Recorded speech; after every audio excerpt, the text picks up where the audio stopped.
महाभारत के सबसे चौंकाने वाले पलों में से एक था द्रौपदी का चीर हरण। यह वह घटना थी जिसने कुरु वंश के विनाश की नींव रखी।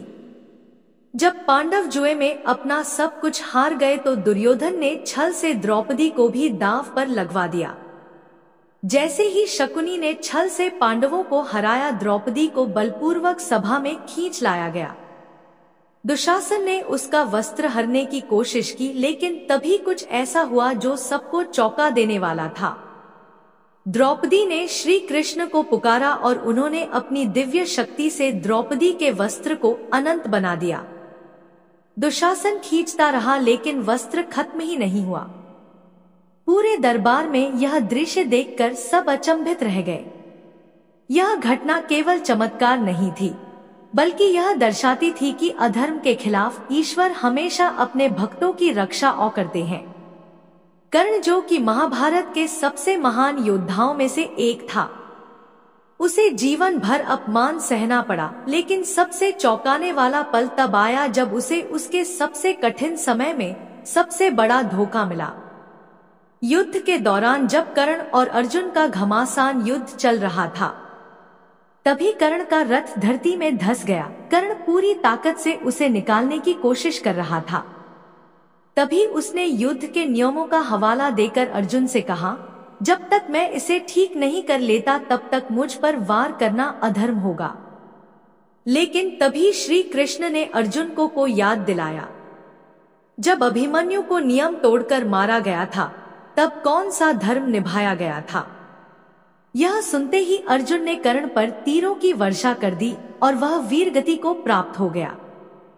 सबसे दुखद बात यह थी कि कर्ण को जीवन भर केवल अपने वास्तविक परिचय के लिए तरसना पड़ा, और जब उसकी पहचान सामने आई तब तक बहुत देर हो चुकी थी। महाभारत के युद्ध में सबसे चौंकाने वाली घटनाओं में से एक थी अभिमन्यु का वीर गति प्राप्त करना। यह घटना केवल एक योद्धा की मृत्यु नहीं थी, बल्कि यह दिखाती थी कि अधर्म की सीमा कब पार हो जाती है। अभिमन्यु अर्जुन का पुत्र था और केवल 16 वर्ष का था, लेकिन जब कौरवों ने चक्रव्यूह बनाया तो उसे तोड़ने के लिए केवल अभिमन्यु ही आगे आया। उसे सिर्फ चक्रव्यूह में प्रवेश करने का ज्ञान था, लेकिन बाहर निकलने का नहीं। फिर भी वह शेर की तरह दुर्योधन, कर्ण, जयद्रथ, द्रोणाचार्य और कई महारथियों को पीछे हटने पर मजबूर कर दिया। लेकिन तभी कौरवों ने नियम तोड़ दिए। 7 महारथी एक साथ उस अकेले योद्धा पर टूट पड़े। यह महाभारत का सबसे बड़ा छल था। कर्ण ने पीछे से वार किया, दुशासन के पुत्र ने उसकी गदा छीनी और अंत में जयद्रथ ने द्वार बंद कर दिया ताकि कोई उसे बचा ना सके। अंत में अभिमन्यु को क्रूरता से मार दिया गया। यह घटना इतनी चौंकाने वाली थी कि स्वयं अर्जुन ने प्रतिज्ञा कर ली कि अगले दिन वह जयद्रथ का वध करेगा नहीं तो खुद को भस्म कर देगा। अभिमन्यु की क्रूर हत्या के बाद अर्जुन क्रोध से जल उठा। उसने शपथ ली, यदि मैं कल सूर्य अस्त होने से पहले जयद्रथ का वध नहीं कर पाया तो अग्नि में झलक अपने प्राण त्याग दूंगा। यह प्रतिज्ञा सुनकर कौरवों में हड़कंप मच गया। दुर्योधन जानता था कि यदि जयद्रथ को सूर्यास्त तक बचा लिया जाए तो अर्जुन स्वयं प्राण त्याग देगा। इसलिए जयद्रथ को हजारों सैनिकों के घेरे में छुपा दिया गया। युद्ध के दौरान कौरवों ने अर्जुन को रोकने के लिए हर संभव कोशिश की। कर्ण, द्रोणाचार्य, अश्वत्थामा और कई महारथी अर्जुन के रास्ते में आए, लेकिन अर्जुन ने सबको पीछे छोड़ते हुए आगे बढ़ना जारी रखा। सूर्य डूबने ही वाला था और जयद्रथ सुरक्षित महसूस करने लगा। तभी श्री कृष्ण ने अपनी दिव्य माया से सूर्य को कुछ क्षणों के लिए ढक दिया, जिससे लगा कि सूर्यास्त हो गया है। जयद्रथ जैसे ही बाहर निकला, श्री कृष्ण ने अर्जुन से कहा, अब समय आ गया है। अर्जुन ने तुरंत एक दिव्य बाण चलाया और जयद्रथ का सिर आकाश में उड़ गया, सीधा उसके पिता की गोद में जा गिरा। जैसे ही उसके पिता ने सिर जमीन पर गिराया, उनका सिर भी फट गया। इस तरह अर्जुन ने अपनी प्रतिज्ञा पूरी की और जयद्रथ का वध कर दिया। भीष्म पितामह को महाभारत का सबसे शक्तिशाली योद्धा माना जाता था। उन्हें इच्छा मृत्यु का वरदान प्राप्त था, यानी वे तब तक नहीं मर सकते थे जब तक खुद मरने की इच्छा ना करें। लेकिन युद्ध के दौरान एक चौंकाने वाला पल आया, जब वह तीरों की शैया पर लेट गए दशकों तक अजय रहने वाले भीष्म पितामह ने कुरुक्षेत्र में अपने शौर्य का प्रदर्शन किया। लेकिन श्री कृष्ण ने पांडवों को सुझाव दिया कि अगर भीष्म को हराना है तो शिखंडी को उनके सामने खड़ा किया जाए। शिखंडी को अंबा का पुनर्जन्म माना जाता था और भीष्म ने प्रतिज्ञा ली थी कि वे कभी उस पर हथियार नहीं उठाएंगे। जैसे ही अर्जुन ने शिखंडी को सामने कर तीर चलाए, भीष्म ने कोई प्रतिरोध नहीं किया। अर्जुन के बाणों ने उनके शरीर को छलनी कर दिया और वे तीरों की शैया पर गिर पड़े, लेकिन वे मरे नहीं। उन्होंने कहा, जब तक सूर्य उत्तरायण नहीं होगा तब तक मैं अपने प्राण नहीं त्यागूंगा। इस घटना ने पूरे युद्ध को बदल दिया, क्योंकि भीष्म के गिरते ही कौरव सेना का मनोबल टूट गया। भीष्म पितामह युद्ध के बाद भी कई दिनों तक जीवित रहे और अंततः सूर्य के उत्तरायण होते ही अपने प्राण त्याग दिए। महाभारत के युद्ध का अंत हो चुका था। पांडव विजय हो गए थे, लेकिन कौरव पक्ष के आखिरी योद्धा अश्वत्थामा को यह हार स्वीकार नहीं थी। वह गुरु द्रोणाचार्य का पुत्र था और अपने पिता की मृत्यु का बदला लेना चाहता था। तभी उसने एक चौंकाने वाला निर्णय लिया। उसने ब्रह्मास्त्र चला दिया। अश्वत्थामा को यह पता था कि ब्रह्मास्त्र का प्रयोग केवल अत्यंत आवश्यक परिस्थितियों में किया जाता है, लेकिन क्रोध में अंधे होकर उसने इसे पांडवों के खिलाफ छोड़ दिया। अर्जुन ने भी अपने बचाव के लिए ब्रह्मास्त्र छोड़ने की तैयारी कर ली, लेकिन तभी श्री कृष्ण ने बीच में आकर रोका। उन्होंने कहा, अगर दो ब्रह्मास्त्र टकराएंगे तो पूरी पृथ्वी तबाह हो जाएगी। यह सुनकर अर्जुन ने अपना ब्रह्मास्त्र वापस बुला लिया, लेकिन अश्वत्थामा ऐसा नहीं कर सका। श्री कृष्ण ने उसे दंडित करते हुए उसका मणि छीन लिया और उसे अमृतत्व का श्राप दे दिया।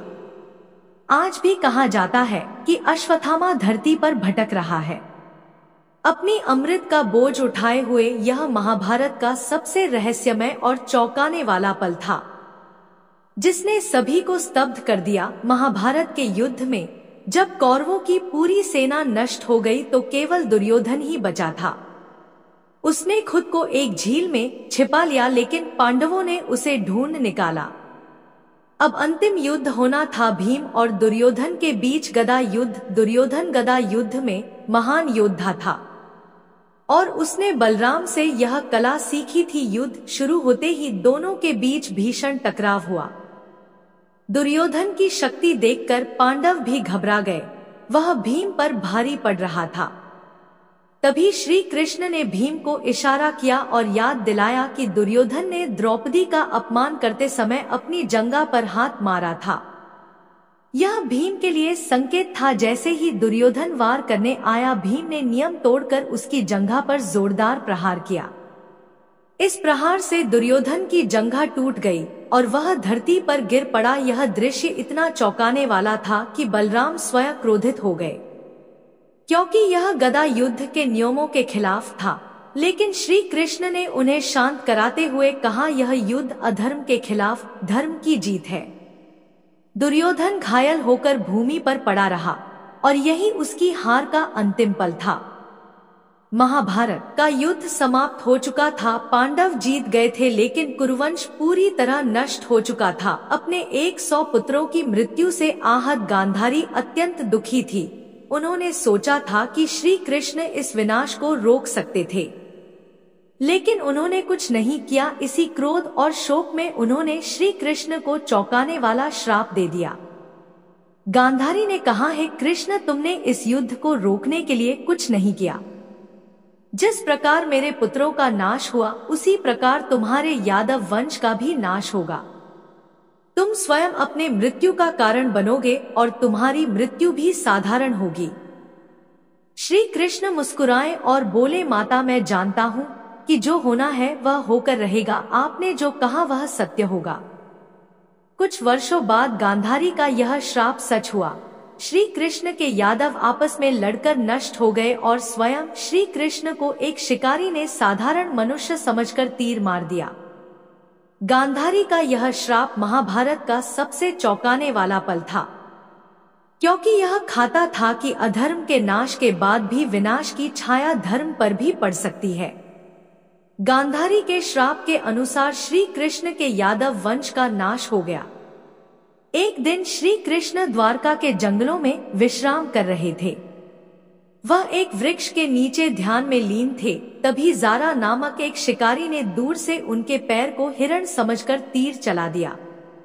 जैसे ही तीर श्री कृष्ण के पैर में लगा, शिकारी दौड़ता हुआ आया और देखा कि उसने किसी साधारण मनुष्य पर नहीं बल्कि स्वयं विष्णु के अवतार श्री कृष्ण पर तीर चला दिया है। वह डर से कांपने लगा और क्षमा मांगने लगा। श्री कृष्ण मुस्कुराए और बोले, जरा चिंता मत करो, यह सब पूर्व निर्धारित था। रामावतार में मैंने बाली को इसी तरह मारा था और अब मैं स्वयं उसी कर्म का फल भोग रहा हूँ। इसके बाद श्री कृष्ण ने धरती पर अपना शरीर त्याग दिया और अपने दिव्य लोक को प्रस्थान कर गए। इस तरह महाभारत का सबसे चौंकाने वाला पल आया जब स्वयं भगवान का भी अवसान हुआ। श्री कृष्ण के देह त्याग के बाद पांडवों ने महसूस किया कि अब उनके लिए इस संसार में कुछ भी शेष नहीं रहा। उन्होंने राजपाट त्यागने का निर्णय लिया और अपने अंतिम सफर पर निकल पड़े, जिसके लिए पांचों पांडव और द्रौपदी हिमालय की ओर बढ़ने लगे। यह यात्रा आसान नहीं थी। जैसे जैसे वे आगे बढ़ते गए, एक एक करके सभी गिरने लगे। सबसे पहले द्रौपदी गिरी।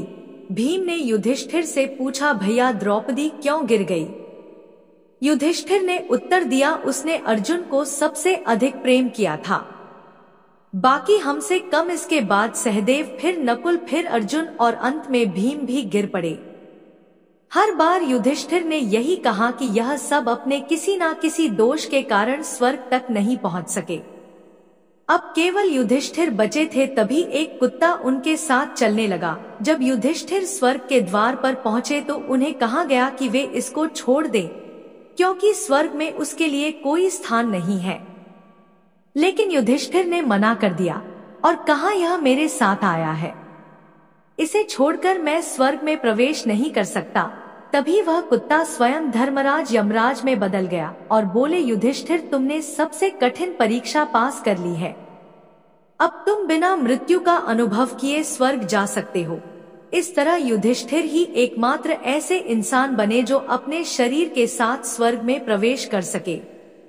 युधिष्ठिर जब स्वर्ग पहुंचे तो उन्होंने वहां दुर्योधन को राजसी वैभव के साथ बैठे देखा। यह देखकर वे चौंक गए और देवताओं से पूछा, जिस व्यक्ति ने जीवन भर अधर्म किया वह स्वर्ग में कैसे को कैसे प्राप्त करेंगे? देवताओं ने उत्तर दिया, दुर्योधन ने योद्धा के रूप में वीर गति प्राप्त की थी, इसलिए उसे स्वर्ग में स्थान मिला। लेकिन युधिष्ठिर अपने भाइयों और द्रौपदी को देखने के लिए व्याकुल थे। जब उन्होंने देवताओं से पूछा कि उनके भाई कहाँ हैं, तो उन्हें एक अंधकारमय और गंदी जगह पर ले जाया गया। वहां से चीख पुकार की आवाजें आ रही थी। युधिष्ठिर को बताया गया कि उनके भाई और द्रौपदी नरक में है, क्योंकि उन्होंने जीवन में कुछ ना कुछ गलतियां की थी। यह सुनकर युधिष्ठिर को गहरा आघात लगा। उन्होंने कहा, यदि मेरे भाई नरक में है तो मैं स्वर्ग में नहीं रहना चाहता। यह उनकी अंतिम परीक्षा थी। जैसे ही उन्होंने नरक में रहने का निश्चय किया, वह दृश्य बदल गया और देवताओं ने प्रकट होकर कहा, युधिष्ठिर यह सिर्फ एक परीक्षा थी, वास्तव में तुम्हारे भाई और द्रौपदी स्वर्ग में ही है। इस प्रकार महाभारत का अंतिम चौंकाने वाला पल आया, जब युधिष्ठिर ने अपने धैर्य, सत्य और धर्म की परीक्षा पास कर अपने भाइयों और द्रौपदी के साथ स्वर्ग में स्थान प्राप्त किया। दोस्तों, अगर आपको यह वीडियो पसंद आया हो तो लाइक जरूर करें, ताकि हमें पता चले कि आपको ऐसे ही रोचक और रहस्यमय विषय पसंद आते हैं। और हाँ, अगर आप ऐसी ही और महाभारत की अद्भुत कहानियां जानना चाहते हैं तो चैनल को सब्सक्राइब करें और बेल आइकन दबाना ना भूलें, ताकि कोई भी नया वीडियो आप मिस ना करें। इस वीडियो को अपने दोस्तों और परिवार वालों के साथ शेयर करें ताकि वह भी महाभारत के इन गूढ़ रहस्यों को जान सके। आपका एक लाइक और कमेंट हमें और बेहतरीन वीडियो बनाने की प्रेरणा देता है। तो चलिए अपनी राय हमें नीचे बताइए और अगले वीडियो में फिर मिलते हैं। जय श्री कृष्ण।